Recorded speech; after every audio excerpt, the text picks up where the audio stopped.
ചെറുകഥ വാട്സാപ്പ് പപ്പ. രചന ജോൺ കുര്യൻ. കടപ്പാട് social media. ശബ്ദം സജി ശ്രീവത്സം. ദീപാവലിയുടെ അവധിക്ക് നാട്ടിലെത്തിയ ഗൗരവനെയും മഞ്ജുളയെയും എയർപോർട്ടിൽ സ്വീകരിക്കാനായി എത്തിയത് ഗൗരവൻ്റെ അച്ഛനും അമ്മയും അനിയത്തിയും ഗൗരവൻ്റെ 2.5 വയസ്സുള്ള അപ്പുവും ആയിരുന്നു. 2 വർഷത്തിന് ശേഷമുള്ള കൂടിച്ചേരൽ.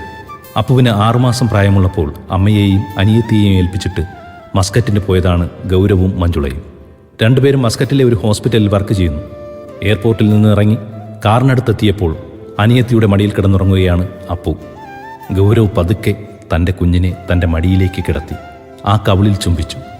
ഉറക്കത്തിൽ നിന്നുണർന്ന അപ്പു ചുറ്റും നോക്കി. ദീദിയും ഗ്രാൻപായും മമ്മയും ഒക്കെ അവന് മനസ്സിലായി.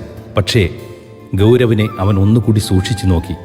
ഒരു ചെറിയ പുഞ്ചിരി ആ കുരുന്നു മുഖത്ത് തെളിഞ്ഞു.